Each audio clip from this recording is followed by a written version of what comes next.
Broken bottles in the alley, broken dreams among the shadows. The blood bank every Wednesday pays for 48 more hours near the mission there on 7th, where he never thought he'd be. On the other side of Nashville, Tennessee.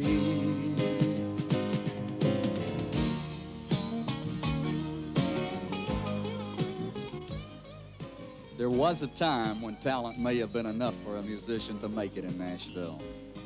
But now the music business is a hit factory with millions of dollars at stake. The musicians, songwriters, and producers have turned into poker players, gambling their lives on the music. And Nashville is a casino they play in. Some come in just to play a few hands, some spend their lives at the table. Some win, some lose. Once in a while, a gambler walks into the casino and breaks the bank. But the casino never lost and never will. And what does it all mean? We've seen them laugh, we've seen them cry, we've seen them live, and we've seen them die. But what would a gambler be without a casino? We're in a gambling business. This whole business really is a crapshoot. You spend thousands and thousands and thousands of dollars to do records, never knowing whether half the time they'll even be sold to a company. You may eat it, but then again, you may come up with that thing that sells 3-4 million singles, and you're an overnight success after 25 years in the business, you know. On a warm summer's evening, on a train bound for nowhere, I met up with a gambler. We were both too tired to sleep, so we took turns of staring out the window at the darkness till boredom overtook us, and he began to speak. He said, "Son, I've made a life out of reading people's faces and knowing what the cards were by the way they held their eyes. So if you don't mind my saying, I can see you're out of aces. For a taste of your whiskey, I'll give you some advice." So I handed him my bottle, and he drank down my last swallow. Then he bummed a cigarette and asked me for a light. And the night got deathly quiet, and his face lost all expression. Said, "If you're gonna play the game, boy, you gotta learn to play it right." He comes from abject poverty, eight kids living in a room with a father who the most money ever made in a week was $60. And he went from that to one of the most successful people in the world. And that's that American dream that we've talked about, or the dream of anyone around the world, to break through under difficult circumstances. Every gambler knows that the secret to surviving is knowing what to throw away, knowing what to keep. 'Cause every hand's a winner, and every hand's a loser, and the best that you can hope for is to die in your sleep. And when he finished speaking, he turned back toward the window, crushed out his cigarette, faded off to sleep. And somewhere in the darkness, the gambler, he broke even. But in his final words, I found an ace that I could keep. You got to know when to hold 'em, know when to fold 'em, know when to walk away, and know when to run. You never count your money when you're sitting at the table. There'll be time enough for counting know when to hold 'em, know when to fold 'em, know when to walk away, and know when to run. You never count your money. When you're sitting at the table, there'll be time enough for counting. When the dealing's done, you got to know when to hold 'em, know when to fold 'em, know when to walk away, and know when to run. You never count your money. When you're sitting at the table, there'll be time enough for counting. When the deal is done. The basic country singer was poor, and they found a way through country music to get out of this poverty and better themselves and get attention. And that's the way it has been, you know, with the people that I have been through the years with in country music.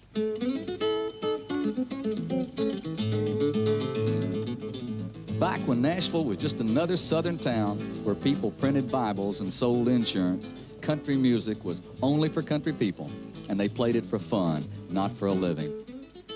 Then in 1925, the National Life and Accident Insurance Company put up a 50,000-watt radio station to advertise insurance on the air. The announcer liked hillbilly music, so he asked some fiddlers and banjo pickers to come to Nashville and play between commercials. And soon, their music could be heard from Texas to Canada. The show was called the Grand Ole Opry, and more musicians started coming and coming. Around then, the big record companies up north figured hillbilly music could sell. So their talent scouts signed Jimmy Rogers, who'd learned the blues from black train men in Mississippi, and the Carter family, who played Appalachian mountain music. They brought him to New York to record and advertised their tunes through the Sears and Roebuck catalog, and the country music industry was born. When the Great Depression came along, country folks moved into the cities and brought their music with them, and it kept growing. The advent of jukeboxes and the Second World War spread their music to people who'd never heard it before. After the war, the GIs and their families swarmed to Nashville to see the Opry that by then had moved to the Ryman Auditorium. The Ryman was to give birth to such superstars as Roy Acuff, Ernest Tubb, Hank Williams, George Jones, Marty Robbins, Patsy Cline, Loretta Lynn, and many, many more. Then the record companies decided it would be cheaper and faster to record in Nashville. And early pioneers like Paul Cohen and Stephen Scholes started building studios there with the help of musicians like Chet Atkins and Owen Bradley, who created the Nashville sound by adding strings, vocals, and echo chambers to the recordings. Country music had become $1 million industry.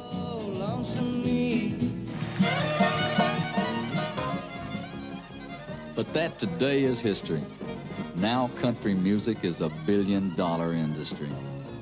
Nashville grew from 3 to 60 recording studios with thousands of musicians, hundreds of publishers and talent agencies sharing the profits.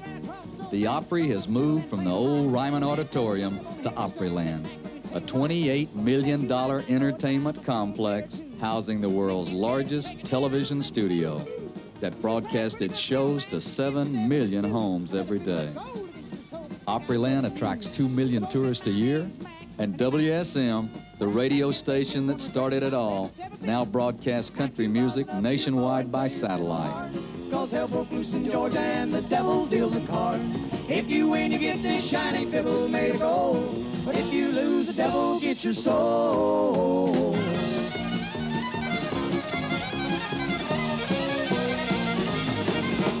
The devil opened up his case and said, I'll start this show. And fire from his fingertips as he roused up his bow.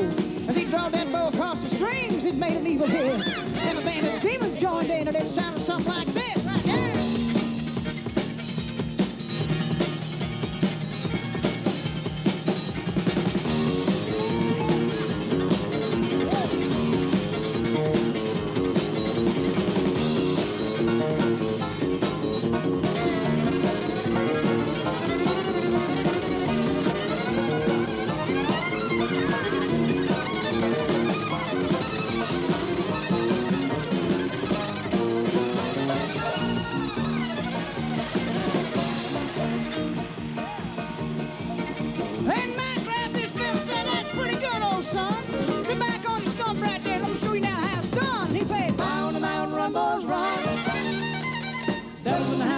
rising sun. Chickens in the bread pan picking out dough. Granny's your dog by no child, no. Let's go!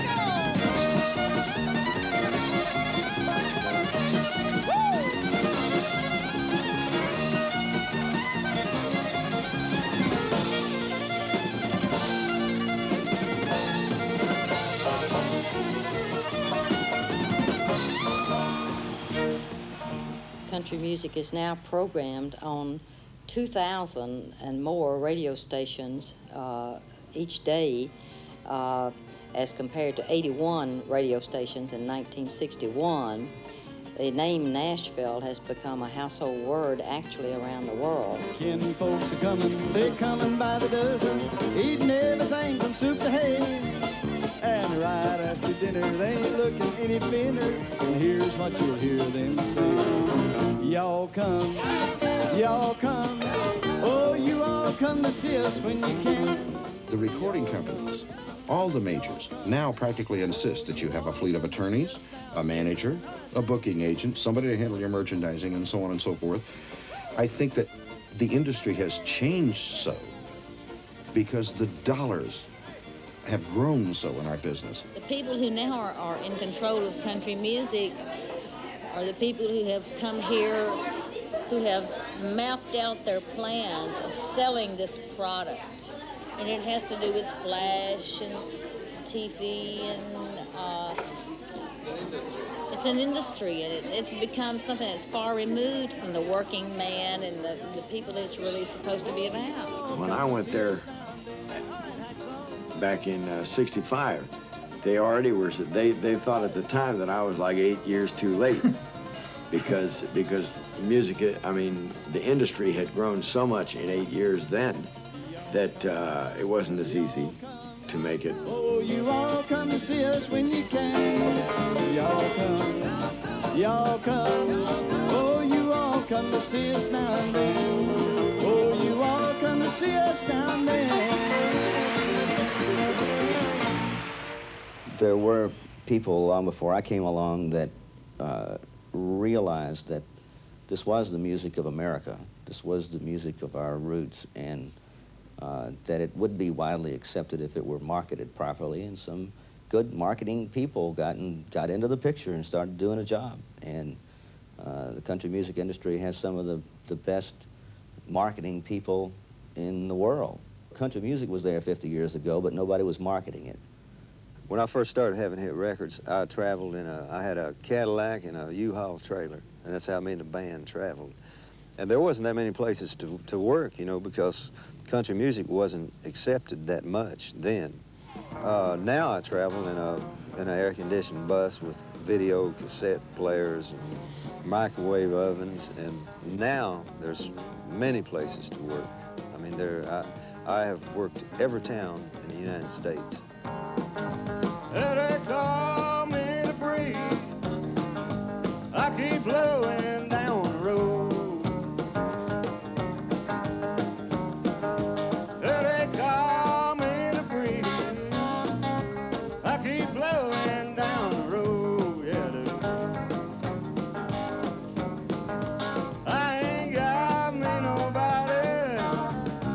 I ain't carrying me no load.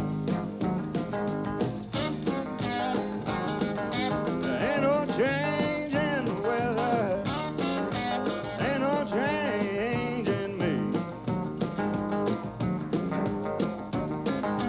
Ain't no change in the weather, ain't no change in me.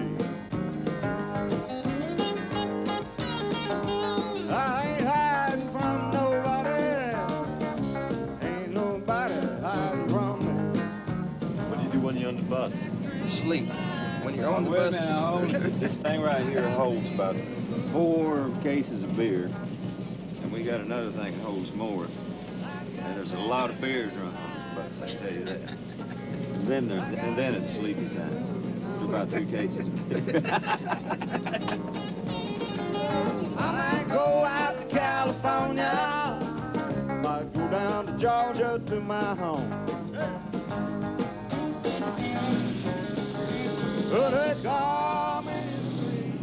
It gets lonesome, you know. sit around motels or here, and you get homesick. But that's what I do. I'm too lazy to work, and as they say, too nervous to steal. So I take my guitar and pick and sing every night. I ain't hiding from nobody. I ain't carrying me no load.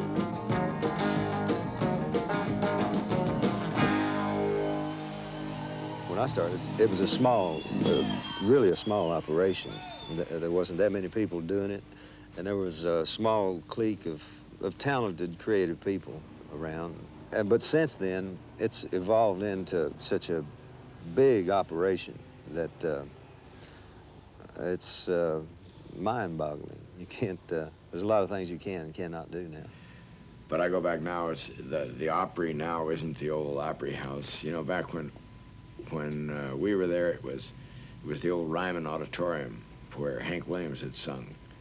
And there was Tootsie's Orchid Lounge, the little beer hall, where all these guys had drunk beer, you know, and Hank Williams had probably written a song there, you know.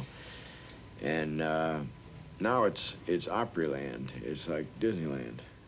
Every year I think, well, it'll level off and won't get any bigger, but every year seems like it gets bigger and bigger, and that's been happening since 1955 or 6. So who knows? I think it's already a big television center here, great television facilities, and movies, I guess, will be next and things like that. But it keeps getting bigger and bigger, and who knows where it'll stop. I hope it never stops. I hope it continues to be a great music center, and I think it will as long as we don't conform too much. There's too much conformity in the music business today, and you don't survive doing that. Originally, when country music was called country music, it was maybe back in the 30s and the 40s when people like Jimmy Rogers and people like Hank Williams, they played songs that they felt. They wrote songs about tragedies of the South and the East. I think a lot of country music audiences and a lot of country music fans really want to see it go back to the older traditional roots because a lot of the young kids have never heard that. Ladies and gentlemen, please welcome epic recording artist Ricky Skaggs.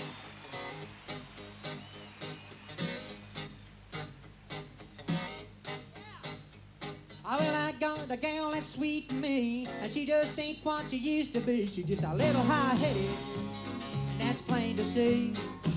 Don't get above your raisins, stay down to earth with me.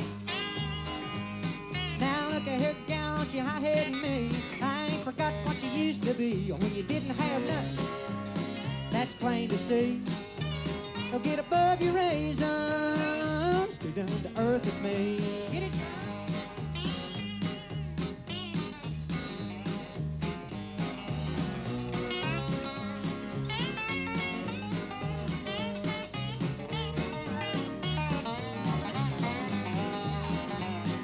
You don't have to raise your head so high every time you pass me by, 'cause it don't mean nothing to me, you see.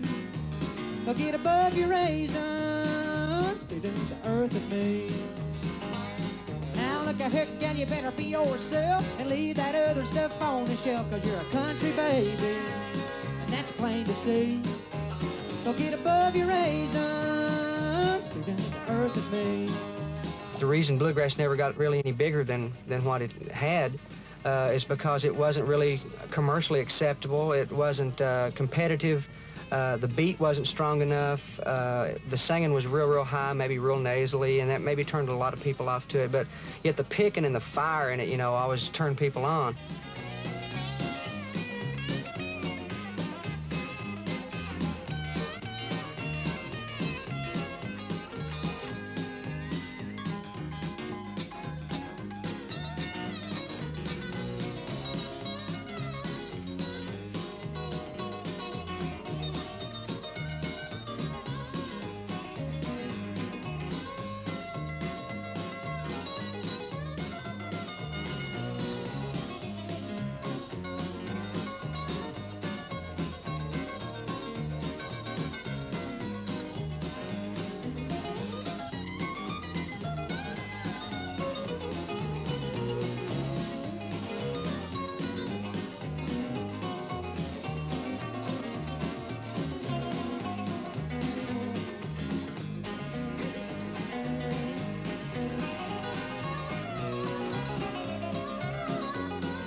get above your raisins, straight down to earth with me.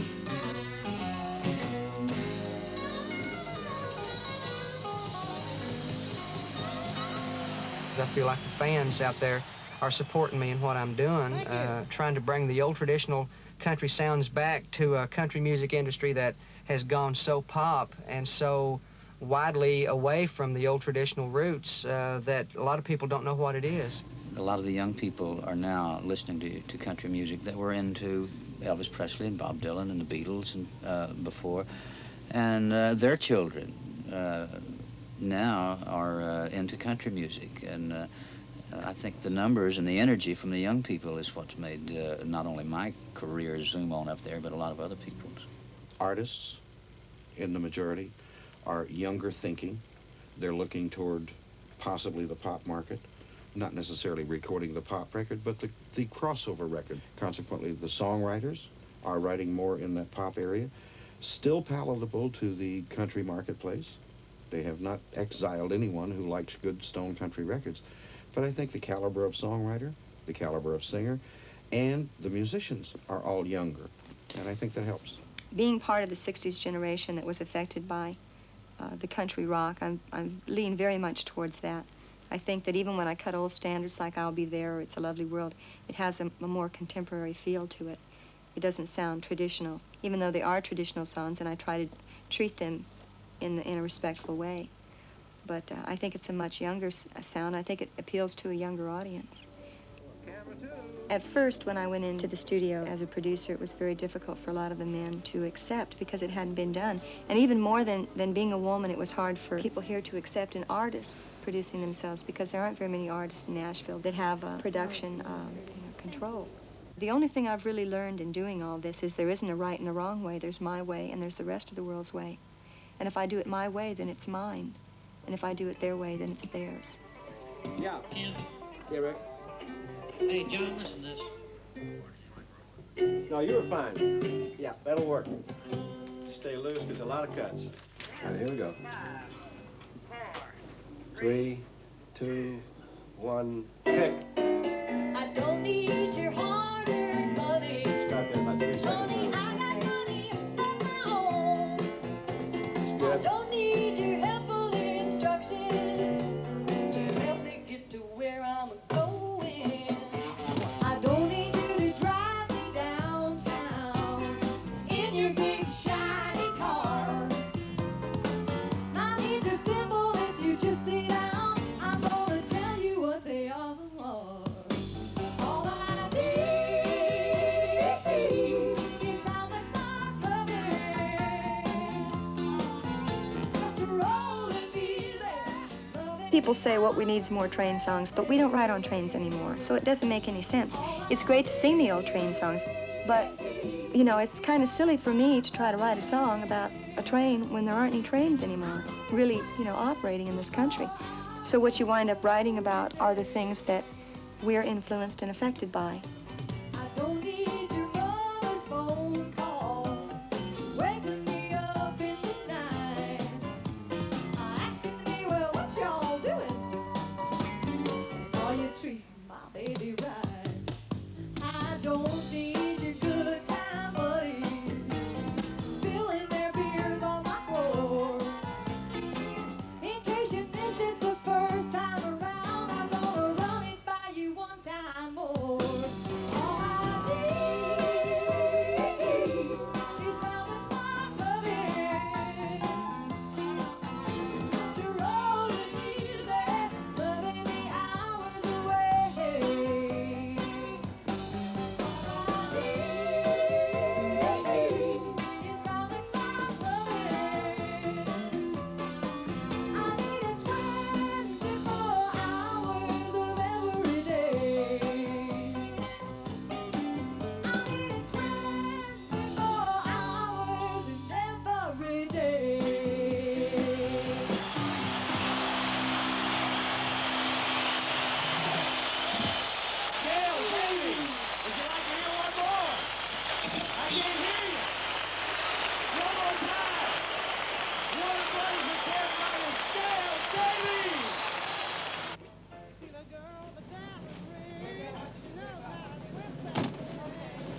From the Opryland Complex facility in Nashville, Tennessee, this is the Music Country Network, and this is Chuck Morgan, and we want to welcome to our studios one of the great new artists in country music, Terry Gibbs. Terry, I've got to ask you, what is country music to Terry Gibbs? Country music is very deep feeling kind of music.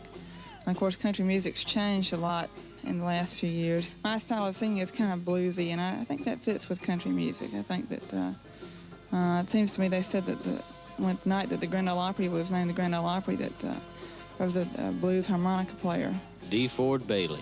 Yeah, playing on the Opry that night, and so, you know, it's hard to really answer that question.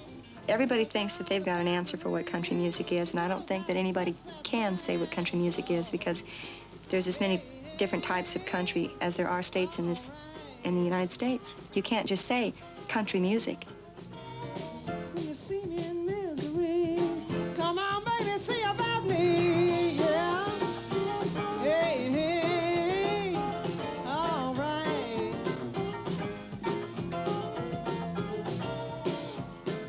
You people have sure been great this evening. I want to ask all of you if you would to help me out in this next verse. I want everybody out there to put your hands together on this next one and repeat after me. I want everybody out there to do it. Come on.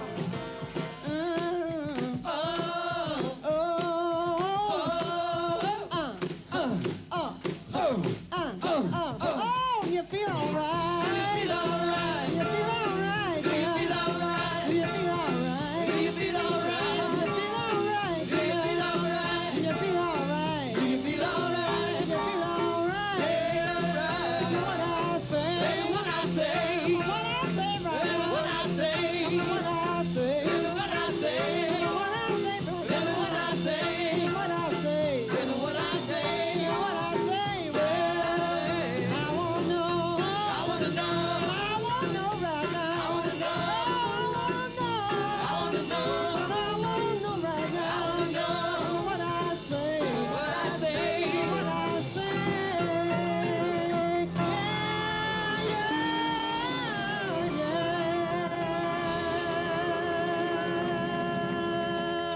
Country music is not what it used to be, you know. It has changed a lot, and there's a lot of bad country music out there, like there is in any other music.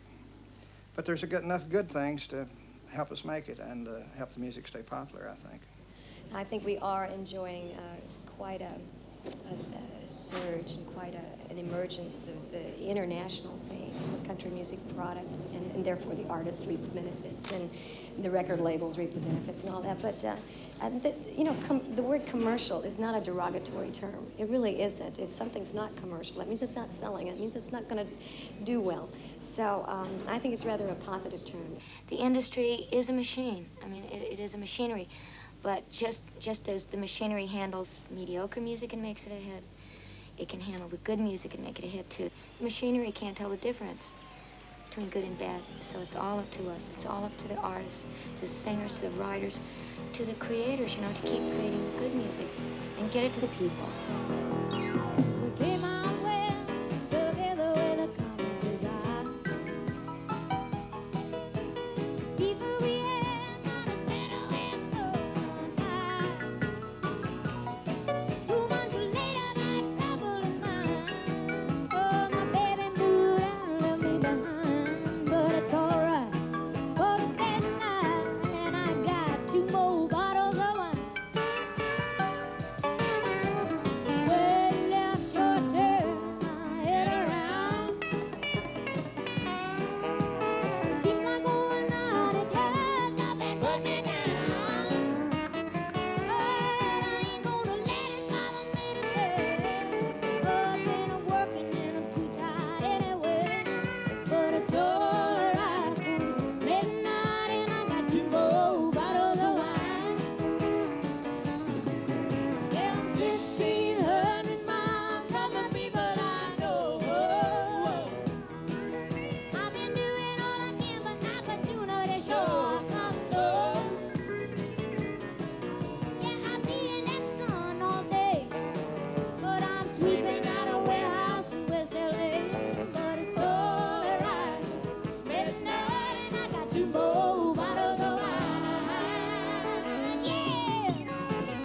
of myself as a country artist. If somebody said, what do you want to be when you grow up, little girl? You know, I would say, I want to be a country singer. I want to be a country artist because country is my first love. And even though I may dabble here and there and go a little left field every once in a while, basically I'm always going to come back to your 3-chord country song, which I love better than anything when it comes to music. That's my staple, that's my meat and potatoes, and that's what I'll always come back to. 1,600 miles from the people I know. I've been doing all I can, but I've been doing it sure concern. And being that sun all day, but I'm sweeping out a warehouse in West LA. But it's alright, closing midnight, and I got to move out of the wine. Yes, it's alright, 'cause it's midnight, and I got to move out of the wine. Yeah, it's alright, closing midnight, and I got to move out of the wine. Yeah, I got to move out of the wine.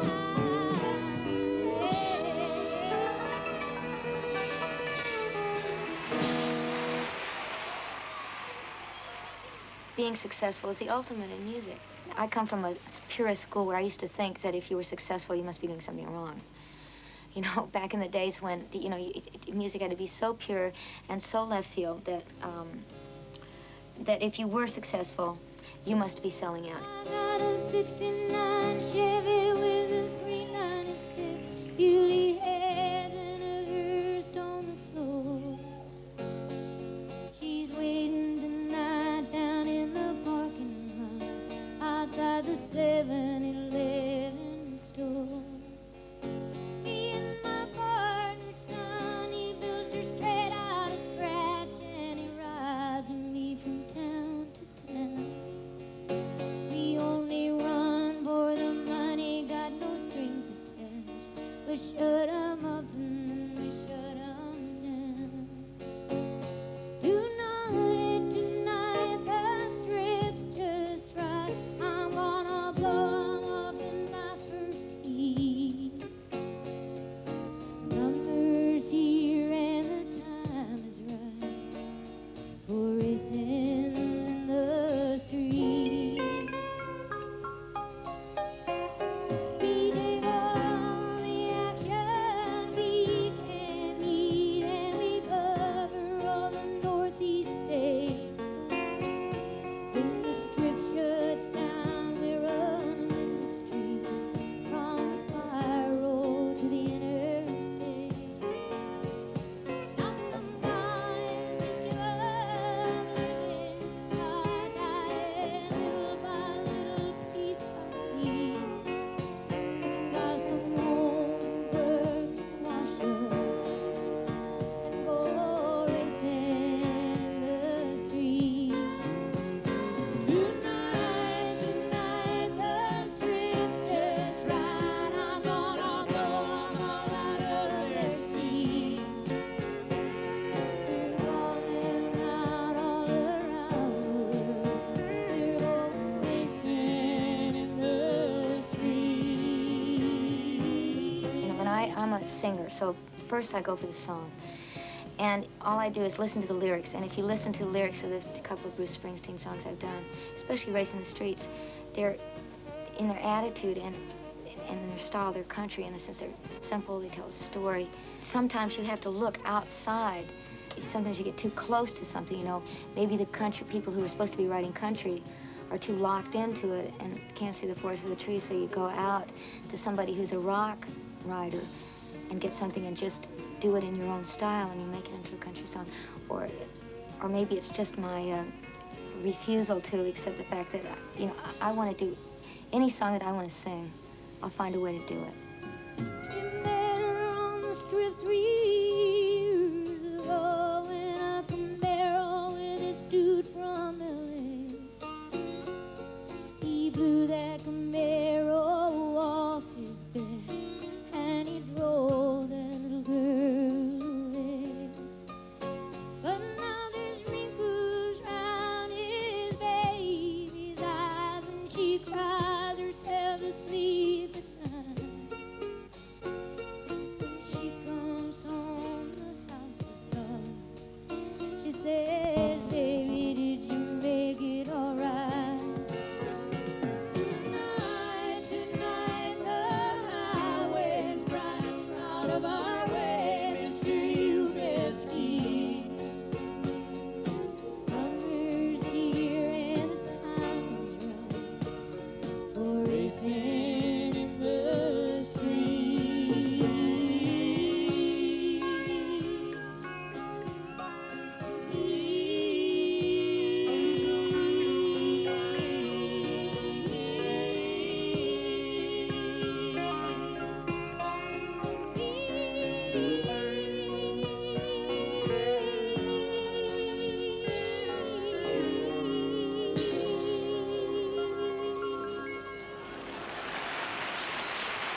I don't think country music is confined to Nashville anymore. I mean, a long time ago that was true, but it broke out from Nashville a long time ago with Graham and the Burrito Brothers, and with Willie and Waylon, you know, and Texas.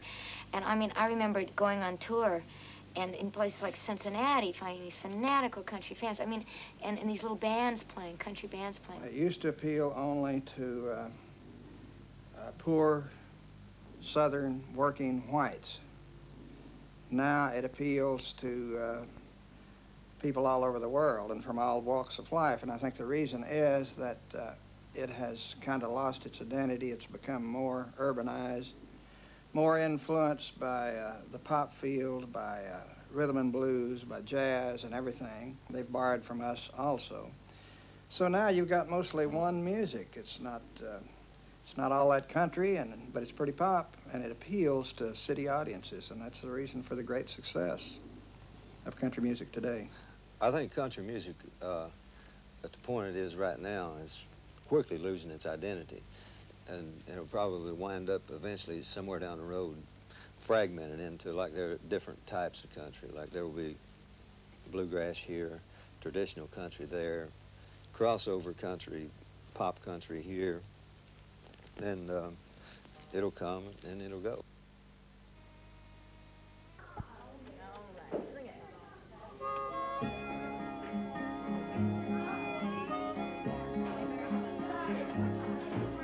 Goodbye to a river, goodbye to the trees, goodbye to the night birds that sing in the breeze. The music is really love, you know, and you play it for that. But then at some point when you decide that you will no longer hoe tobacco or chop cotton or whatever, then you just start pursuing music as a monetary career. And at that point, like, the innocence of the music made it like love, but now the music has become a commodity like toothpaste or Tide or whatever's popular at the time. Now we've got into all these frills and these Broadway and these people that come here who don't know the suffering and the working man's part of country music. Love you in springtime when the wildflowers bloom. And I love your summer skies with this big yellow moon. I love you in autumn and when the whippoorwills call. I love your people most of all. Goodbye to a river, goodbye to the trees, goodbye to the night birds that sing in the breeze. They're building a dam, it's too late to cry. Brazos, adios, adios, goodbye.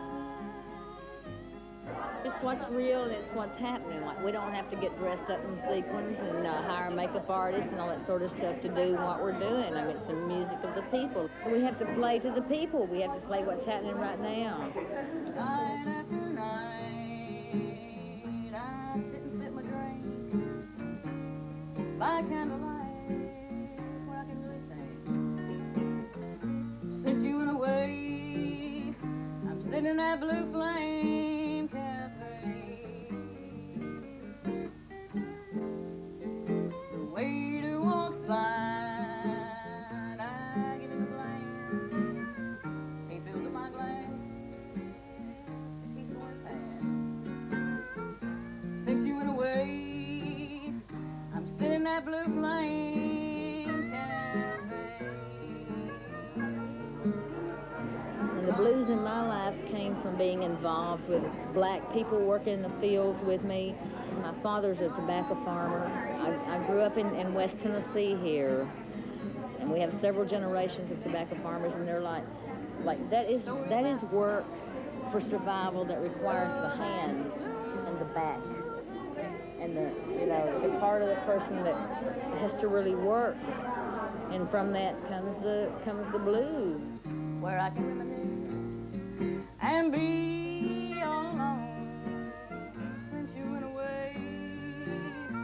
I'm sitting in that Blue Flame Cafe. I'm lonely in the Blue Flame Cafe.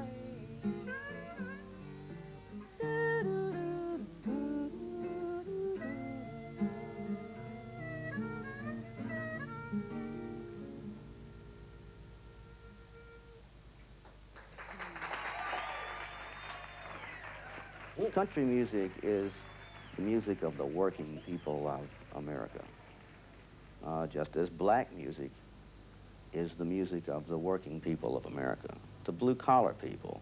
That's where it all began. It is the roots, and it's all of our roots. The rhythm that the black people have in the South, where I grew up, that gave me that old-time religion, something that old-time religion. It fits so well with, yeah, my bucket's got a hole in it. It touched people like the man that wrote that song, Hank Williams. I mean, he was saying things that like in 1948 and 9, Hank Williams was saying, going down to the river, see the crabs and the fishes doing the bebop beep. Nobody had ever heard what was bebop, you know? Hank must have known.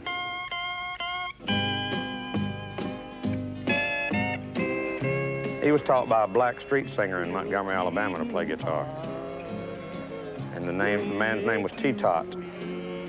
Daddy hung around him all the time. He called him Little White Boss. He said, "Why are you hanging around me, Little White Boss?" He said, I like that guitar. And he showed him how to play, and it was the real hard drive and, you know, really banging it. Like a hey, good looking, you know,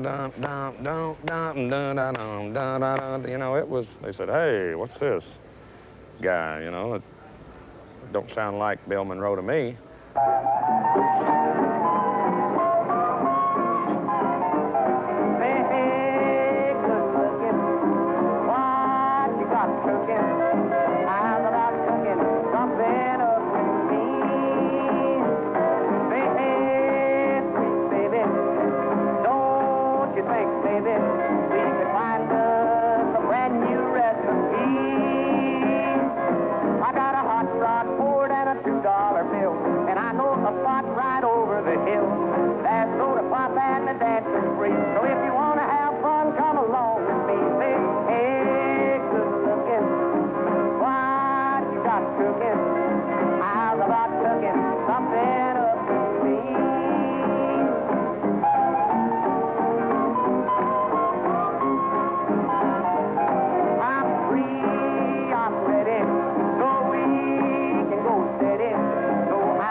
He was one of the first guys that had a pretty hard, definite beat.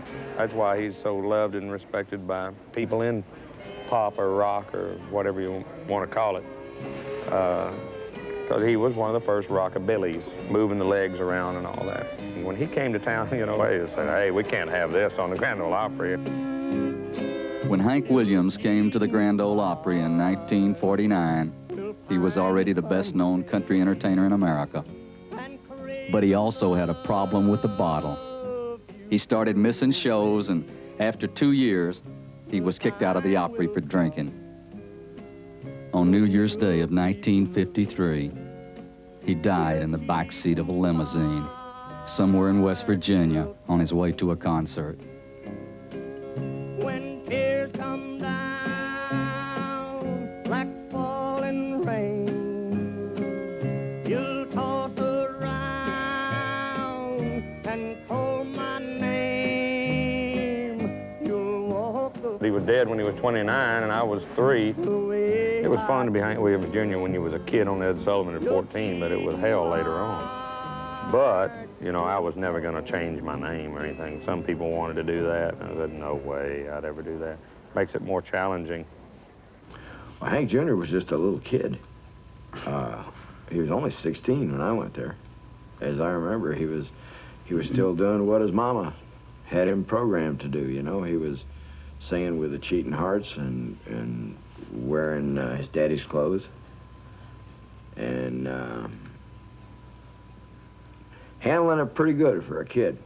They would try and shoot him down in interviews, you know, and one guy tried to bust him for imitating his father. Said, asked him if he could explain how come he sounded so much like his daddy's records or some dumb thing like this. And this kid said, well, do you think it might have something to do with heredity? I thought, you're all right. Hey, good looking, what you got cooking? How about cooking something up with me? You say, hey, sweet baby, don't you think, baby, we can find us a brand new recipe? Hey, babe, I got a hot rod Ford and a $2 bill. I got a King Air that goes to Jacksonville. Got soda pop and a dancing free. You want to party hard and drop the needle on both people. Say, hey. I don't have to explain it to you. You take the name Hank Williams Jr. and say he's going to have 8 albums on the Billboard charts. You tell them that in 1974 or 5 and say, what? No way, you must be crazy. That was the challenge. That's like saying John Wayne Jr. is going to make as many movies as his father did, you know. Hard to believe.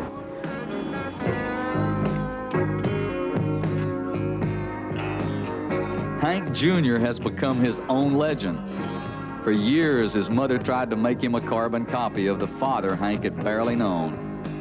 Fame came easy, and so did the booze and the women, until Hank decided to step out of his father's shadow and go find his own way. And just when he was about to get there, he fell off a mountain and damn near killed himself. He survived by a miracle and went on to have